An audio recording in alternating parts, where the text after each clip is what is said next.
Hello, I'm Amity Bryson. Welcome back to Divas, Ingenues, and Vixens. In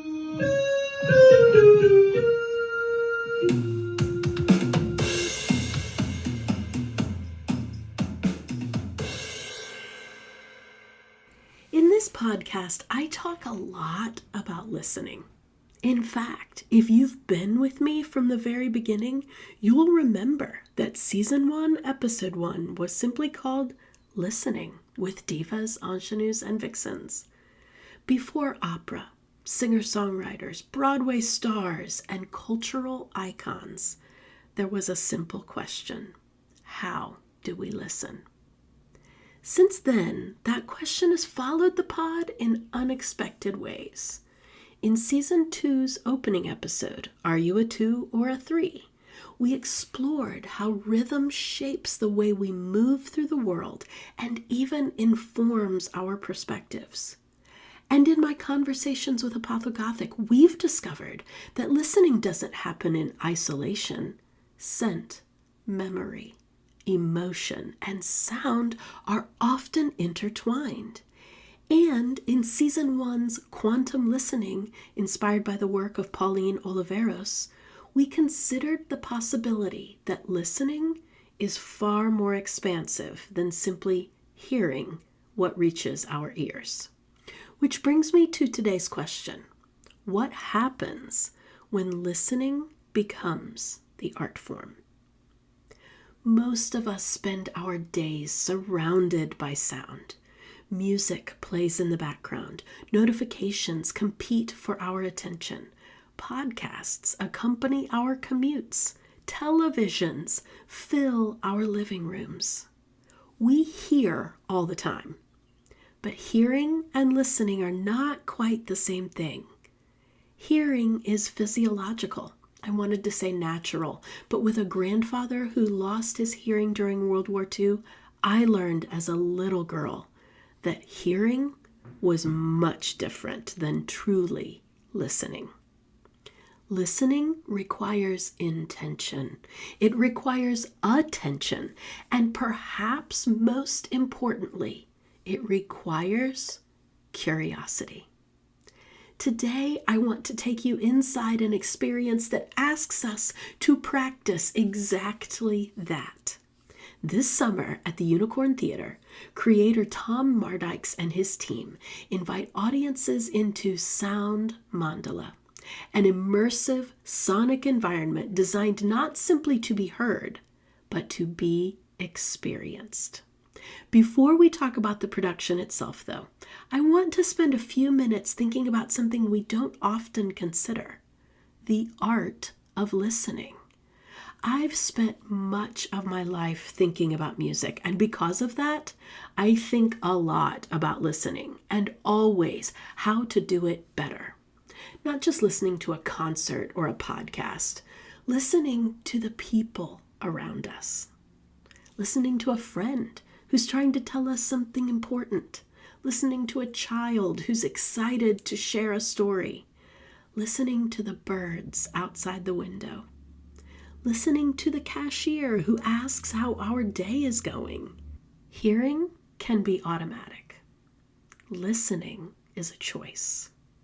It's an act of attention, an act of curiosity, and sometimes even an act of generosity. Because when we truly listen, we're acknowledging that something or someone is worthy of our time and attention. I cannot claim that listening will change the world, but I do think it changes our experiences in it. And that's one of the reasons I'm so fascinated by today's conversation. We're about to meet Tom Mardikes and Jacob Souders. But first, let's linger for just a moment longer on the idea of listening itself. As a musician, educator, and lifelong concert goer, I've spent years thinking about how we listen. Entire books have been written on the subject. Insiders can find this on the podcast website. Composers, philosophers, educators, and artists have all wrestled with the question: Some ask us to listen for melody, others for structure, even others for meaning. And some, like Pauline Oliveros, invite us to listen far beyond music itself. But the older I get, the less interested I am in listening correctly. I'm much more interested in listening curiously. What catches our attention? What do we notice? What do we miss? What changes when we stop treating sound as background and begin treating it as an experience? Those questions feel especially important right now. We live in a world that constantly asks us to divide our attention, to multitask, to consume more and move faster. Listening asks something different of us. It asks us to be present. And that, perhaps, is where Sound Mandala begins. Not with an answer, but with an invitation. Let's step inside. Well, Tom, I have to start with, where did this begin? Can you give us a tiny glimpse into the origin story of this? I mean, for me, it probably began when my family were living in Greece in 1964, and we were some friends that were staying with us as a gift. They bought a little Philips plastic battery-powered phonograph. Mm-hmm. Okay, and my dad went into Athens. We lived in Corinth, and went into Athens and came back with 3 45s, one for my brother, one for my sister, and for me. My sister got Petula Clark's Downtown. It was a big hit at the time. Yeah. My brother got this song called Geronimo Yanka, which was a Greek pop group. Cool. And the organist and the writer in the band was this guy who eventually, when the Colonels took over a couple of years later in 1967, he fled. They wouldn't let him into England, so he ended up going to Paris. And probably about 5 years after that, he won an Academy Award. It was Vangelis. But he was in this, and it was called the Geronimo Yanka. It's a silly song. And then the one I got was Hard Day's Night, but on the flip side was And I Love Her. Mm-hmm. And I was captivated by the ambience, the reverb, mm-hmm. And it was like the way McCartney's vocal was like doubled and then reverbed. And this was listening in mono. And then also they just had, the clave, and then that setting it off.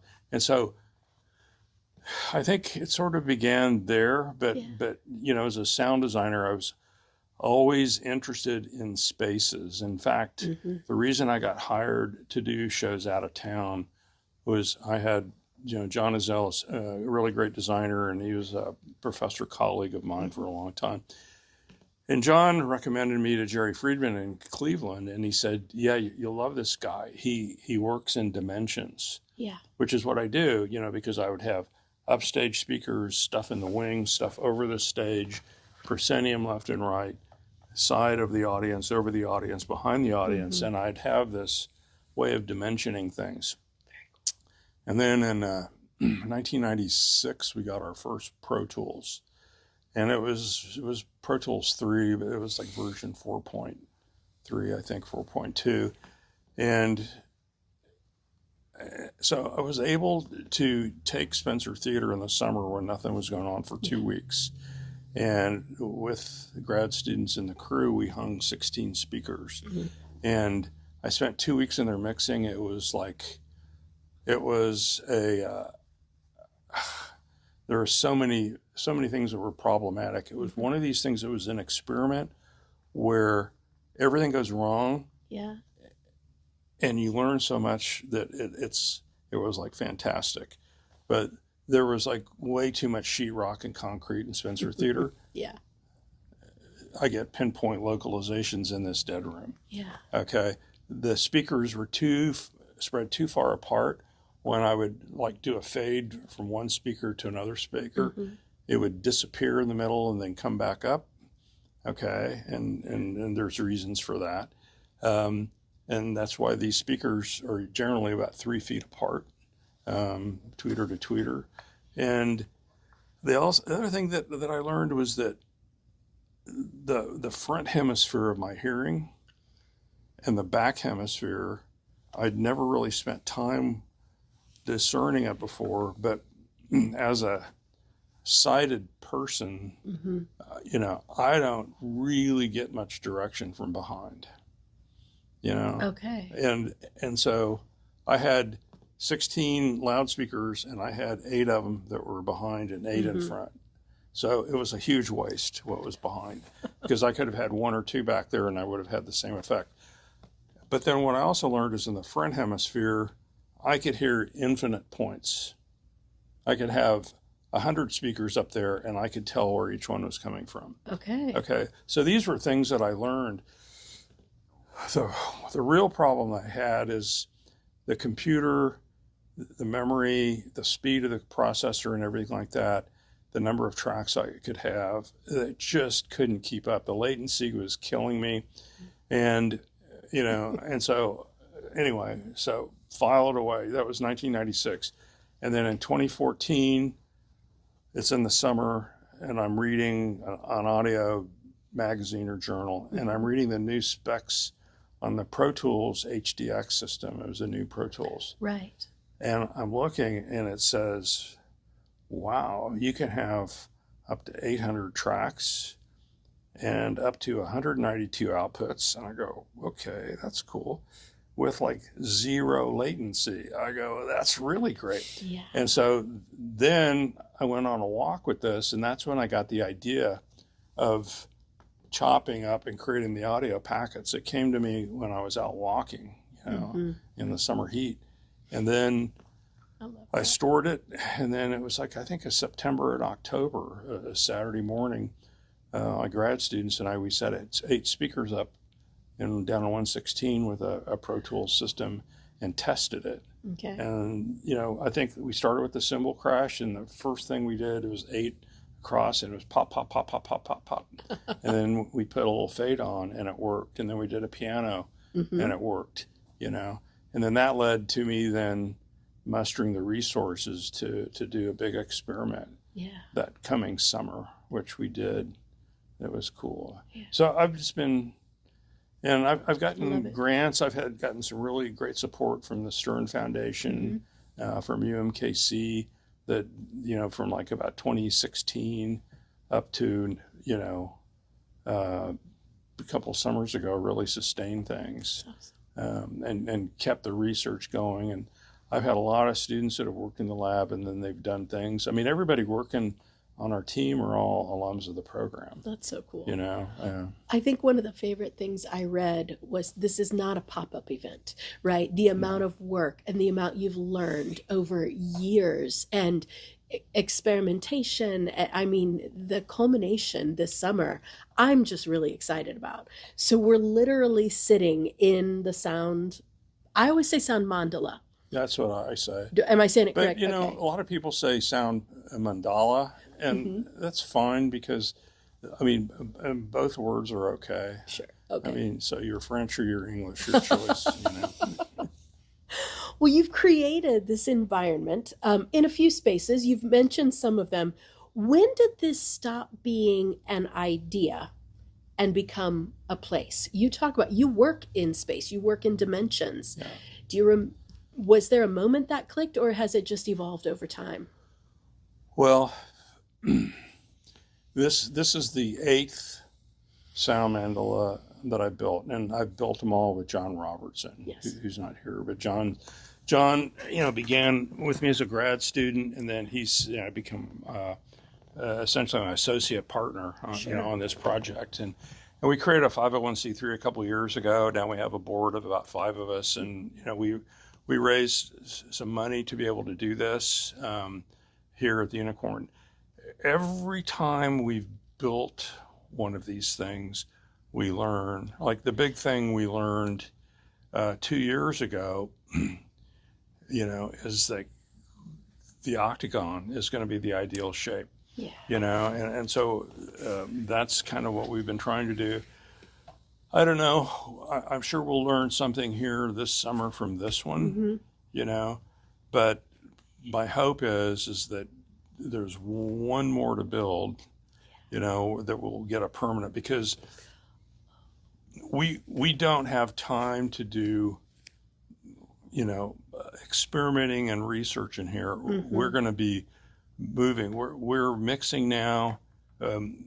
We've sort of determined through experience that you can work a 4-hour shift mixing. Okay.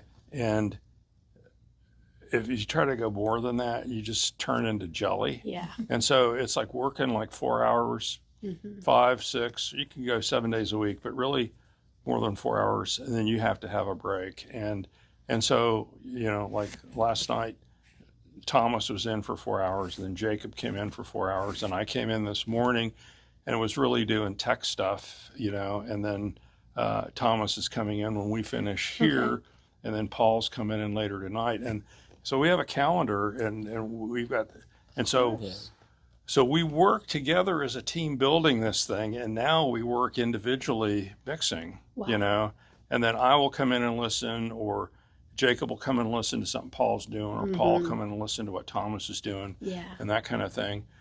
But what we don't have time to do is experiment. So, hopefully if this is successful and it looks like, we can rent a space or find a space and then build another one, but one that's more permanent and would look nicer than this. This is a lot better than what we had like 2 summers ago. But it's not bad. And in the dark, it's going to be perfect. In the dark, it's going to be interesting. But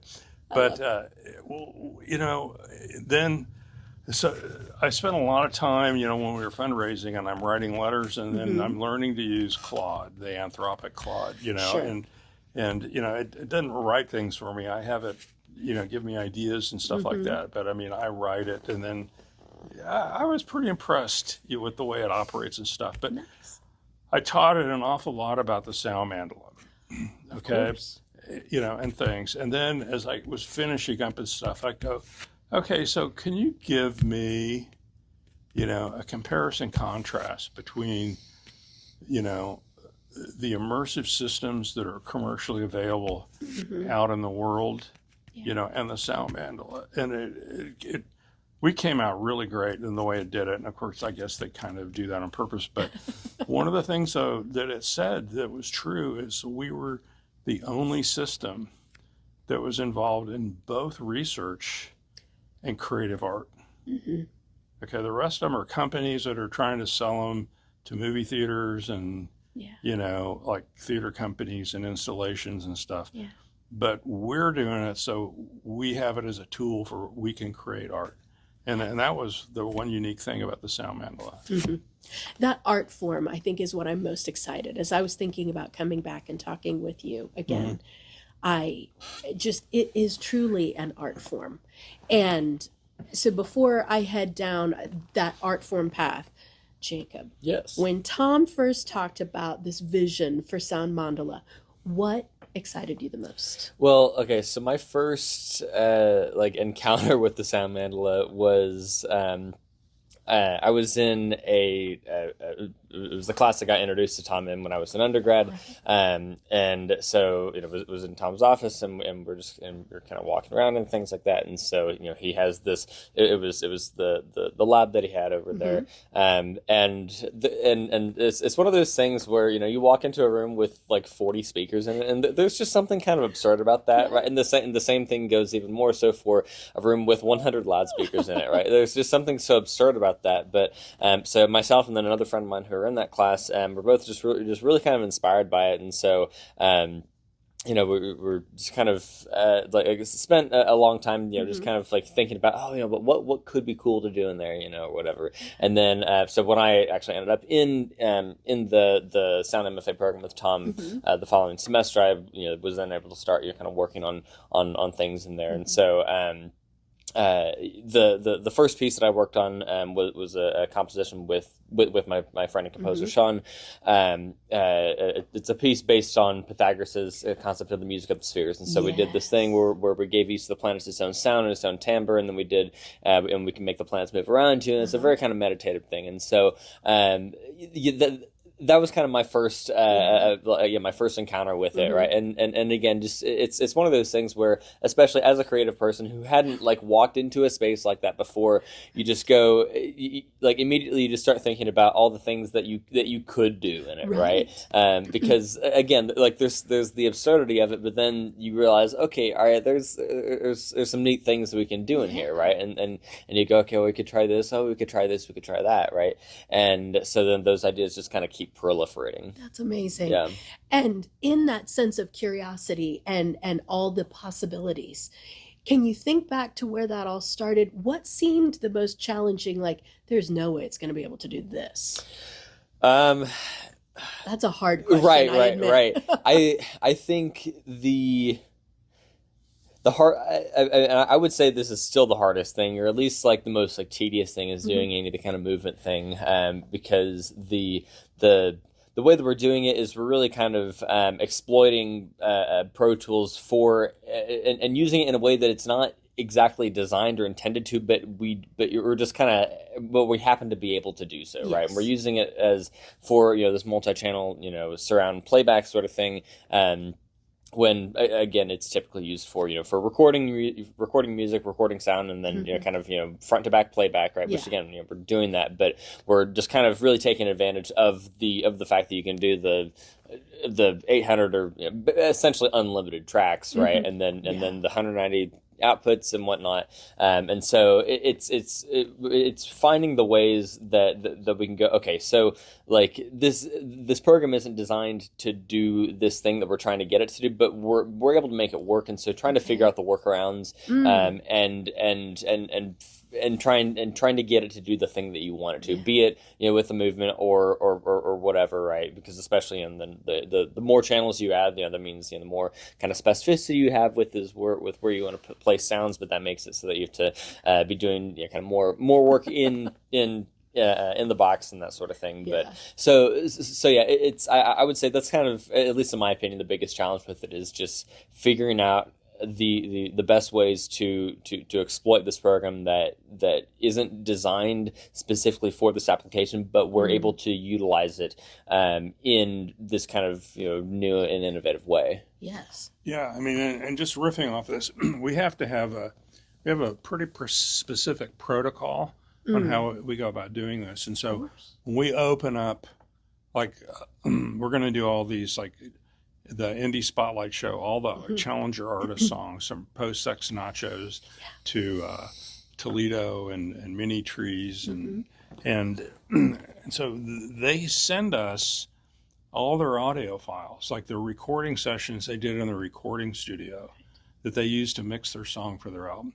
We go all the way back to the source with them, and then we import it into this. And so the first thing we have to do is we look at the different tracks, and we, as an idea, we put sounds where we want to hear things coming from to start. Okay?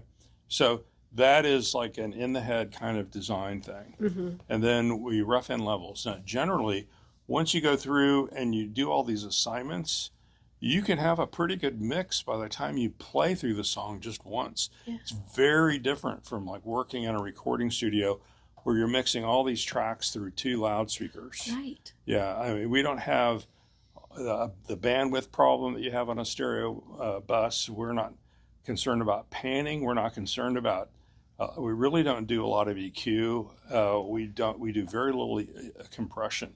A lot of that stuff is all because of the problems with the stereo bus. And so we open it up in here, and it's like glorious, okay? But glorious. What we have to do is we have to get the overall level about right, and it has to be within the ballpark of what everybody else is mixing. Like we all have sound pressure level meters on our phone. Right. And we're working as an average level of about a 90 dB, and it might swing up to 95. Yeah. So nobody's going to get hurt. It's not intensely loud, you know, Right. but you do feel it, you know. And that I think that was one of the things that struck me most the first time I heard it. I'm a musician. My thing goes off all the time telling me it's too loud, and never went off once. Right, And right. yet I felt totally immersed. Yeah. It's incredible. It was from the beginning. We don't really have an explanation, but we felt like, you know, it was sounding huge, and then we'd look at a sound pressure level meter, and it wasn't. Right. You know, and it was like, it's been really interesting. Yeah. But we have to get the overall general level done, and then we do the mix. And so we always get the distributed mix done first. If I get, you know, somebody like a student or somebody comes in and they start trying to program movement on something right away, then they always just get in a bind, because we're looking at so many little bits of audio and so many tracks that if I come in and say, you know, gee, Jacob, let's make Tomorrow Never Knows like 3 dB louder, and he would look at me and want to kill me, you know, because there's so many things that have to change. It's not that easy.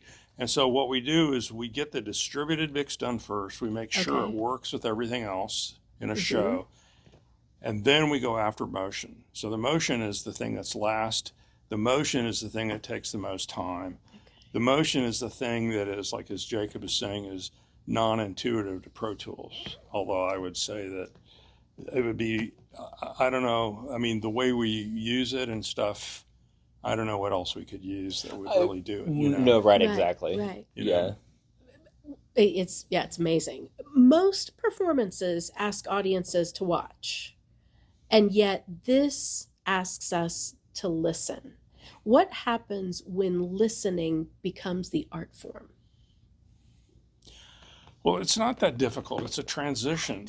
Okay. Let's just say, like, I used to run, maybe, you know, run 20 miles a week. And if the temperature's really cold outside, I take off running, and it takes about 7 minutes, and I acclimate, and then I don't feel the cold. Sure. If it's like really hot outside, I take off. I'm miserable for the first 7 minutes, and then I acclimate, and then I could run for like about 40 until I hit the wall because of the heat. Okay. But I mean, you acclimate. I learned the same thing with Shakespeare. You know, when working with directors, and I've done like over 60 professional Shakespeare productions, you don't cut stuff at the beginning of the play, even if it seems like incidental or whatever, because that first 7 minutes is where the audience gets their head into listening and hearing the language and stuff. And so if you cut immediately to something that's like really important, you know, information or like conflict drama and stuff, they're not really hearing and understanding what's being said, you know. So there's a transition that goes. It's the same thing that happens in here. I don't know if it's 7 minutes, you know, but, you know, when you take away the visual thing, our brains are incredibly plastic. Okay. And we shut down all this, you know, visual, you know, like activity, and then the brain reallocates stuff into where it's needed. In this case, it's going to be in the auditory field, you know, and so, and I also think there's a little bit of a shift that's probably taken place, you know. We never live on only one or only the other hemisphere, but, you know, I think on the visual side of things, sometimes I feel I'm a little more left hemisphere dominant, and then when I go on to the sound thing and that becomes where I'm going, then there's a shift to the right hemisphere. I think hearing tends to sort of maybe live over there more so, you know. Anyway, so I see it as a transition. So we would have things like Jacob was talking about his Music of the Spheres piece. And 2 years ago, we used that as a pre-show. Oh, cool. Okay, so the theater, when you walk into the theater, it's not completely dark. Mm-hmm. I mean, you can, it would definitely be darker than what we're sitting in right Mm-hmm. now. Okay. And then when the show starts, it goes very dark. Right. Okay. But not completely dark, and we'll have exit signs back here and stuff like that. But the thing that happens though is like with the pre-show, we can sort of prepare people and stuff. And then when the whole thing begins, we'll get that transition and stuff. Yeah. It was really fascinating. I mean, I'm because of all the plays I've done, I've become an audience watcher. You know? And a lot of it has to do with like an essay written by a great Academy Award winning sound designer and film editor, and Walter Murch, who also directed films, and he was like really tight with Coppola and Lucas and those guys. Mm-hmm. They went to school together, I think, and stuff. And one of the things that he talked about that they used to do when they were screening films for audiences, they would have an infrared camera that would be aimed at the audience. Oh. Okay.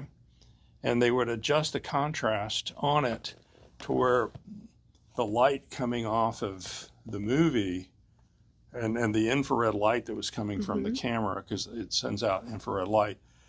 And so you have all these like pairs of twinkling stars. Okay. Yeah. And so what would happen is they could watch and they can tell when the audience is like losing interest, because they close their eyes and now you have fewer stars.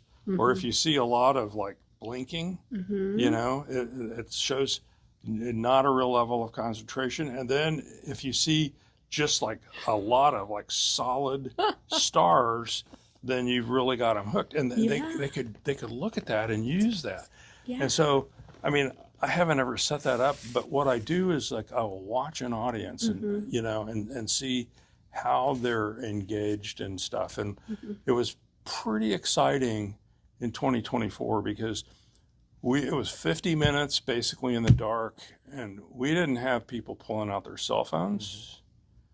We didn't have people we had This day and age, that's kind of phenomenal. That's phenomenal. We had 2 people out of 800 that got up and left.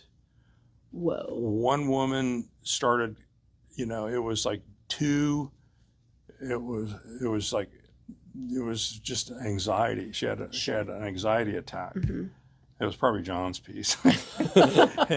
and then another woman got up after the first piece and came out, and I'm sitting outside in the little lobby, and she goes, "Is this a meditative experience?" I go, No. Okay. And then she left, Sure. So there's 2. And then I would say that we're not really very good for children under 12. Oh, that makes sense to me. Yeah, some of them get kind of scared with some of the stuff we're doing, although they love the video game stuff, thing, But so.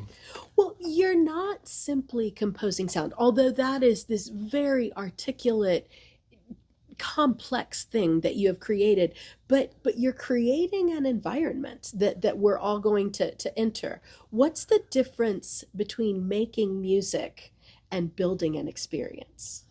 Oh gosh, I mean, so I'm interested in your answer. Yeah.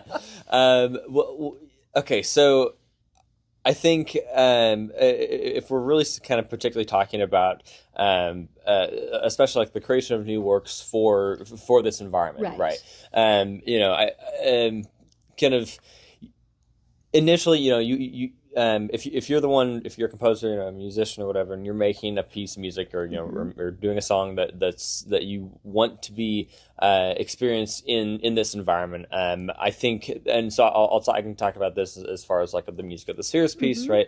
When we were working on that, it was this sort of thing where we always had the end goal in mind, right? And sure. Because we get our sounds together, right? And because it was a very different way of working, because even if you're if you're making a piece and it's going to be this sort of thing where it's not necessarily going to be notated, but it's going to be a piece where like the final thing is the record, right? It is a very different working experience, knowing that the final thing is intended to be listened to in this particular environment, as opposed to like a conventional 2-channel stereo thing or whatever, right? And so in the process of doing the music of the Spheres thing, Sean and I were able to always go, okay, this is the sound for this part or whatever that we have, and this is sounding great, and we don't have to worry about mixing this at in a studio or at home or whatever, right? And we don't have to worry about how things are balancing here, because we know that eventually when we take it into the intended listening environment, then that's where it's really that's where the mixing work really actually comes in, right? And so we're able to kind of focus on getting the individual components down how we really wanted to, and then everything about the listening environment comes on the back end, right? And then that becomes, of course, mixing, whenever you're making a record, mixing is an integral part of it, right? And you want to be starting with good source material, but it becomes a sort of thing where you can kind of you can almost like be like chunking things up a little bit more, right? Where like I said, you're able to go, okay, here is this sound that's done, and we can we can put it in the done pile, and now we're working on the next thing, right? And then we just come back to the sum when we're ready to actually put it into this space, right? That's amazing. Yeah. Well, I think a lot of people think that listening is passive, and this experience certainly suggests otherwise. What kind of participation? Is it all mental participation? I mean, obviously people aren't going to sing along, but how does one engage in this experience? This is an area where we have a lot to learn. Okay. So people are going to come and they're going to sit in like chairs. Okay. And this will probably be the last Sound Mandala where we have people sitting in sort of like fixed chairs. Yeah. Okay. If we have chairs for people in the future, they're going to be swivel chairs. Oh. Yeah. It's really important, but we can't. It would be $50,000 to get the swivel chairs, and so we don't have that yet. And then we tend to have the floor. We have a thin layer of carpet on here, and it's just to prevent high frequency bounce. It doesn't do much, like dampening. It doesn't stop much below like 300 or 400 hertz, but the higher sounds and stuff, and that's where we get a lot of our detail anyway. So that's important. But and in a permanent place, what we would have is we would have a basement below here, and then we would have cut in the floor, and we would have probably 4 or 6 loudspeakers built into, so that we have kind of an overhead and an underfoot kind of thing going on. We don't have that here. We did some with that 2 years ago, but I don't know. That may not work very well, but the thing is it could be that some of our events would be more exciting if people were standing and could move. Yeah. And so it could be that there will be different kinds of things we do. We may have a real heavy carpet that we basically just roll out of the way, and move into a back room. And then we have a wooden floor down, that people cover. Or, we put the carpet out and then we roll out, 100 swivel chairs, and then, we have that. So I don't really know. That's okay. But we're going to have sort of fixed seating, that's going to be in the middle zone, and everybody will be within a sweet spot. So it'll be good. Kind of going back to the thing about this being like a sound specific experience, it is kind of like a big ask for audiences, right? to not be looking at anything, right? And of course, the one exception on this summer's program is the Dr. Caligari thing. That's obviously the film with the immersive sound, right, or the immersive score. But for all these other pieces, you are asking an audience to sit in the dark and not look at anything, right? And kind of the one experience that a good number of people have that's anything kind of akin to that are people who fall asleep, listen to music or something like that, or want to listen to music, just in their bed, in the dark for 30 minutes before going to bed or whatever. And there's lots of people who do that, but even still, in that particular case, you're going to sleep, right? You're trying to become unconscious, right? And this is the sort of thing where this is not trying to put you to sleep, and the things that we have programmed hopefully aren't putting people to sleep, right? But yeah, so it's an extremely unique sort of thing, but like Tom said, it's like, in the past people have been extremely engaged with it, right? And I think a lot of that just has to do with the unique element, with the various unique elements of the experience, and I keep coming back to it, but just the absurdity of the space, because the one sort of visual thing that we have is the space itself, right? You can see the loudspeakers, and just looking around, it's just kind of ridiculous. Is the first impression that you get, and so that kind of that idea, I think, kind of feeds into that experience, right? And so with the space itself being the one visual component, I think is maybe enough to keep a lot of people's visual attention kind of captivated for the length of the show, but of course we're putting the sonic thing at the forefront. Well, if we could learn to listen with this intention and curiosity and engagement, I mean, I don't mean this as hyperbole at all. I truly believe you all are making the world a better place. Like teaching people to listen, like allowing ourselves to stop and come into a quiet, dark space and not go to sleep. Right. I think that's valuable, right? But to actively listen, if we learned how to do that in our communities and in our worlds, a beautiful place. It's not work, It's not like it's hard to do. It's just, some of it's a matter of, again, brain allocation. You take away, the visual stimulation, and you're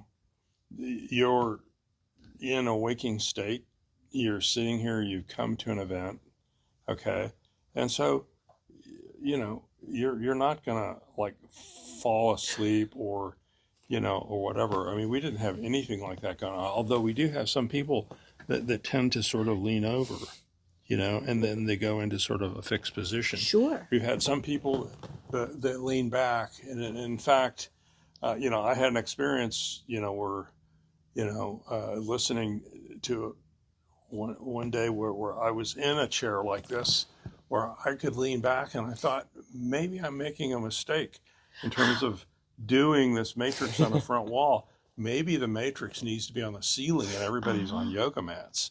Yeah. So it's, Well, so I don't know. possibilities. That's what's kind of fun, because it's so labor intensive to test It every is. one of these things. It is labor intensive. Yes. Well, what you've talked a lot about what the space looks like when people come in. You're surrounded by 100 speakers all around you. Is there anything else that you hope that the audience walking in first time, what do they notice? Or what do you hope they notice? Well, what they're going to hear is they're going to hear a lot of sort of like depth. Okay. And it's going to be more so than I think what you get in a concert hall. Yeah. I mean, one of the things I look forward to doing someday is to, and it would be, I say Eric Satie, but kind of a quirky piece to record, and then that can deal with and sustain the motion. We know we can make it sound great in terms of the distributed sound. I mean, I took this like Celtic piece that was sung by Connie Dover, and then with Kirk Lynch playing the penny whistle, and that thing just came alive. I mean, I had so many like echoing and reverberation channels that were going on, and it was sort of like, it just sort of undulated, and but then the motion stuff, you see, that's the thing, that's like completely unique. And so when we start moving sounds in different ways, if I take a sound and it pops in the center and then it starts spreading out and gets wider and wider over, say, like 20 loudspeakers, human beings have never heard that before. Right. That is like a completely unique thing. Nobody does this. Nobody's doing this. Okay. And the boxes that people are selling to program this stuff and do these things don't allow for this kind of thing to happen. We're able to do it in here. And it's the reason we call it the Sound Mandala. It's after a Tibetan sand mandala. Okay, what's a sand mandala? It's where a monk uses tweezers and brushes and picks up little tiny grains of colored sand and spends hours in a meditative state making a work of art. And that's what we're doing with sound. It's tedious. And the only advantage we have is we can hit save. So right. I love that. We can hit save. Right, I think that's fantastic. Well, is there anything audiences need to know before they come, or is curiosity enough? How does one prepare to come to this event? This is one of the reasons I loved the crowd for the Fringe Festival. Okay. I'm from Kansas City. Okay. So I have my own concept of what it means to grown up and lived in the show me state. And for me, it really, people are constantly, something new comes along, they're judging and they're waiting, they don't commit, they wait to see, like you're launching a festival or something like that. And the first year they go, oh, that looks kind of interesting, and they don't go. Yeah. And then the second year it's like, oh, wow, it must have gone pretty well because they're doing it again, but they don't go. Right. And then the third year, it's like, oh, wow, they're still doing this. Well, I might go check it out. And it's just like sitting on the fence and waiting for everything to be proved, is like just maddening. And what's so great about the Fringe audience is they're not looking for that. They're going because they want to be astonished or surprised or gasp at something or whatever, and that to me is like really cool. So if people come with that kind of attitude, they're going to have a great time. Good. But the ones that are in the show me world aren't going to come. Right. I'll catch them in 3 years. That's fair. They'll miss out on the good stuff. Well, Jacob, without giving away the experience itself, how would you describe the feeling of being in the Sound Mandala who's someone who's never encountered it before? Oh, gosh. I mean, it's going to be tough to avoid all the cliche, words and that sort of thing. And you go, well, without giving it away. I mean, and we keep saying you have to come here to experience it, right? But so. Okay, so I guess to at least maybe get some of the cliche things out of the way. I mean, yes, it does feel like you are in the middle of the sound, right? And the sounds are moving, kind of over, around, and sometimes through you and that sort of thing. And getting back to kind of the level that we're mixing at and things. I mean, we have it where it's not painfully loud or anything, but you are feeling it just because of the volume that we are kind of pumping things out at, right? And so it's like I want to use the word immersive without saying immersive because it's like using the word to define the word, right? Yeah. But yeah, it is truly unique. I mean, over, around, and through you is kind of I guess the over, around, and through you. Yeah, there. I love that. Yeah. Okay. That's what I'll go with. I think that's a good one. And because it's hard to describe, and yet I'm very, very excited. So I guess in that vein, I'm thinking of 3 years down the road. I'm thinking of how do we describe this experience when audiences leave. What do you hope they leave talking about? Well, I've had people, I've done a lot of demos in my lab and stuff. Plus, we had about 200 people listen to what we were doing in 2015 and about 800, in 2024. And I've had people say things like, I've never heard music like that. I've never listened to music like that before.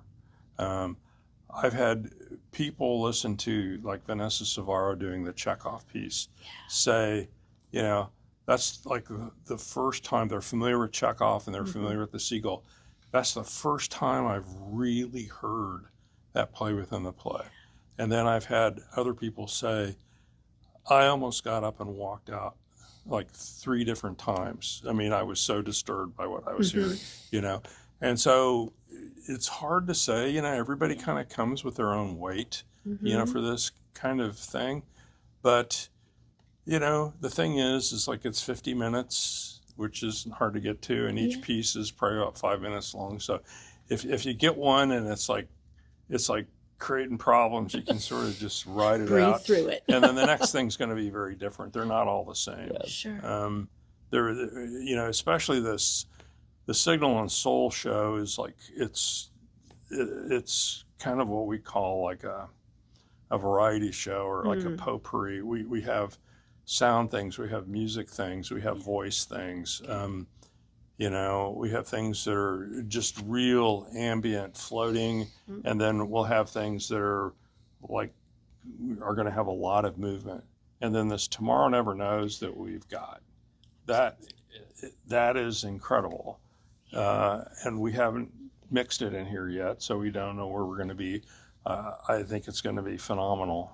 I did like the channel reassignment on it last night and just kind of just roughing it in from the starting place. I'm like, okay, it still sounds really good. But there's like 3 different recordings to get it right over like about 2-year period. And we sort of nailed it. What was it, last fall? Yeah. Like October? Yeah, I think so. And the thing that did it, and it was like amazing, is like Jansen Wooten, he did the vocal the first time. And so we always use the Beatles tune as the click track. Okay. Now we didn't mix it in, but so we matched the Beatles tempo, we matched the Beatles length completely. So it's got the same tempo, but we weren't getting the same drive and punch. It was a real interesting learning experience until we did it this 3rd time and we brought in a different drummer. Yeah. And sort of nailed it.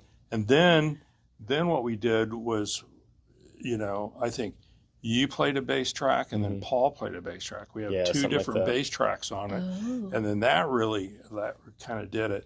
And then we had Jansen who'd done the vocal, which is like John Lennon vocal. And it was like good. And then I just thought, it needs more. And see, in my mind, I'd love to do like a Beatles specific show eventually. And I'm thinking casting wise, some of these like, Beatle bands that have got people that are doing Lennon vocals and McCartney vocals, to cast, some of them might be good. Well, I just looked at Jacob and I said, do you sing? He goes, well, yeah. And I go, why don't you go give it a shot? And it's like the 2 of them together. It's like a fantastic vocal. And he did it in 1 take. Yeah, it was just 1 take. Isn't that amazing? Sometimes it just happens. Sometimes, yeah.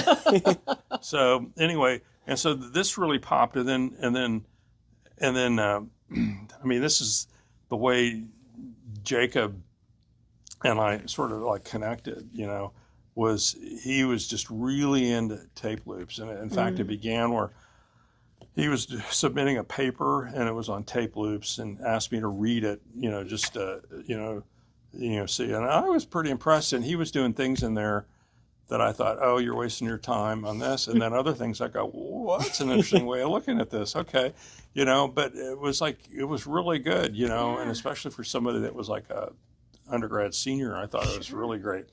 And so, we've spent a lot of time over the last 3 years, doing stuff with magnetic tape and tape machines, just old tricks, old school tricks from the 60s and the 70s that a lot of people don't really remember. And he's really good at. And then what he did was for Tomorrow Never Knows, once we got the rhythm track and the vocal down, then he started making the all important loops. And so what we nailed was what's, it's called like the seagull sound, which is actually like McCartney doing a laugh and it's sped up and backwards, Yeah. But, he did that. McCartney made the loops that are there. And then Jacob did like about, 5 other loops? Yeah. I think it's like 5 There's like different. 6 total loops, Yeah, I think, something in the like song. that. And so, and I think they're more interesting than the Beatles loops, and they're just moving all over you. Even in a small room, they're moving over your head and going around and doing stuff.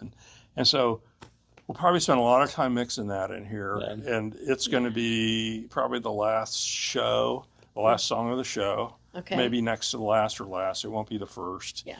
But somewhere like that. But it's, I'm very, very excited about this. I'm excited about a lot of things, and John Robertson. John is like really a great sound designer and composer, very creative. Yeah. And he has a new piece he's doing with a clarinet. And so, see, this is kind of the design thing, because he knows what we have in here. He's hearing it to where it's going to circle around and go higher or circle around and come lower. And so he's going to kill himself trying to get that done. Yeah. So it's going to be really interesting to see what goes on there. And then I'm doing something that's, I don't have an actual piece in the show. I'm going to have the pre-show is what I'm doing, which is a lot of things that I pulled out from sound designs I've done over the year. A couple music fragments and a lot of sound effects and stuff that I've recorded. But I did a 2007 production of King Lear where over the audience in Spencer Theater, I had all these undulating thunder tracks. And there was kind of like the distant rolling thunder. It wasn't like the lightning cracks, but it was just like, and it was one of the most amazing things I've heard, but I created the acoustical equivalent of fog. And so it was like this fog that was of thunder, low frequency stuff rolling overhead. And so I'm going to try to simulate that in here and see if I can get it again. You don't think about fog having a sound. I think that's fantastic. I know. Oh, wow. So let me help audiences understand. You open June 10th, and that is... Signal and Soul. And that, we've talked a lot about those pieces, I think, in our conversation today. Is that followed by the indie groups? Right, and then Indie Spotlight will open 10 days later. Okay.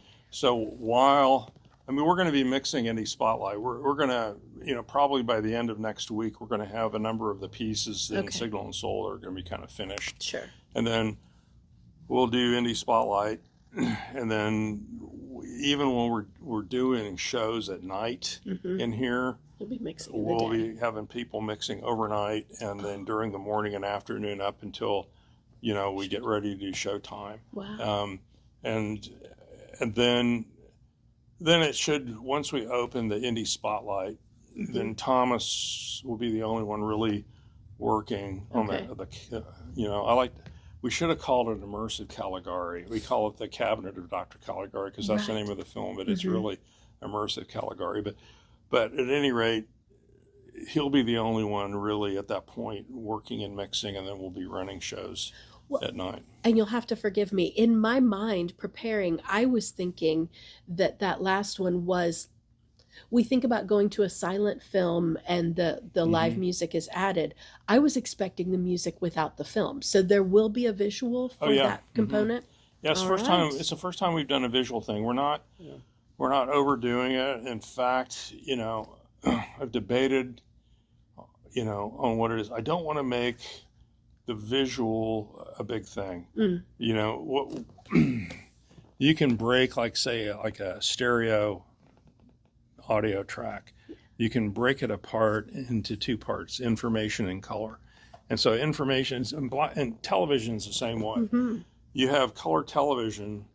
Color television is black and white, which is the information, with a color subcarrier coming in.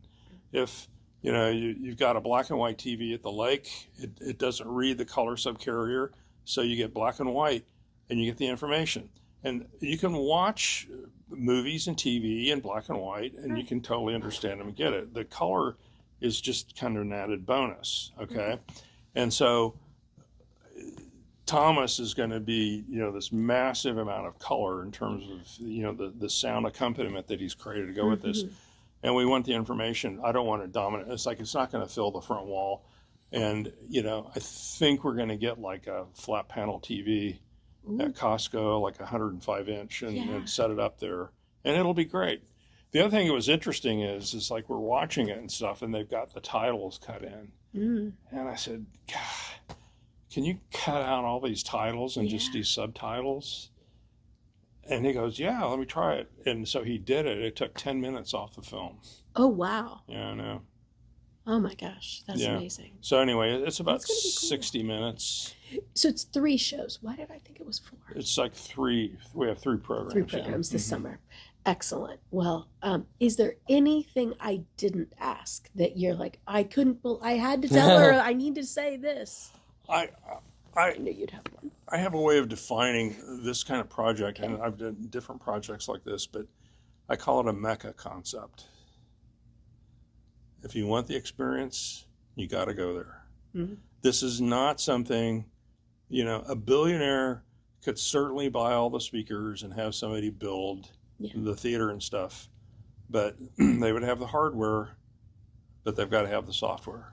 And so we create the programming, which is a fit part of what's in our little theater here and stuff like that. And so you have to come here to hear it, and then once we tear it down, you'll never hear it again. I mean, we may build somewhere else and do something different, but it's not going to sound like this sounds. Right. I keep coming back to something Jacob said. Sound moving over, around, and through us. Not music as background, not music as accompaniment, but sound as an environment, sound as an experience. And that's ultimately why I can't fully share Sound Mandala with you today. I can tell you about it, Tom and Jacob can describe it, but I cannot reproduce it here. The experience exists in a particular place with particular people in a particular moment. It's ephemeral. Once it happens, it's gone. And perhaps that's part of its beauty. This summer, Sound Mandala invites us to do something increasingly rare, to set aside distraction, step inside a space, and simply listen. Not through a screen, not through someone else's description, for yourself. I'll return later this summer after I've experienced Sound Mandala firsthand. But for now, if this has sparked your curiosity, I strongly encourage you to get a ticket at unicorntheater.org and step inside. Some experiences can be discussed. Others must be heard. Love ya. I thought Jacob used really interesting in, around, above, and through, right? That because we use this term immersive, and I think we all have an assumption that we know what that means. And then you get in the room, and I am a performer. I tend to love live music, but this is different. I've also done a lot of study of techno, which is, to me, live music, but being created on the spot through a computer as my instrument. This now is taking that to even another level of the preparation, the work ahead of time, that it's phenomenal. And it is very complex and yet very accessible, which I think is just amazing, because it's like, I recognize the incredibly difficult work you all have done to get ready for this. I mean, I laughed out loud on the website when it said, this is not a pop-up event. I'm like, yeah, that's never going to happen. This is not a surprise. It's intentional. It's been years in the making. And I think when we think about all art forms, right, when they take a long time, there is a preciousness about that. There's something that's incredibly special. And so this takes that into my world of music, but lets me be immersed and lets me just stop and think. And I'm going to say it again. I just think, Tom, you said it, right? This is what we're supposed to do. And I believe in that wholeheartedly, but stop and listen. I think we would all be better humans. I'm a better human when I stop and listen and take in new information and take in new sounds. And I think it's really cool. I'm very excited. And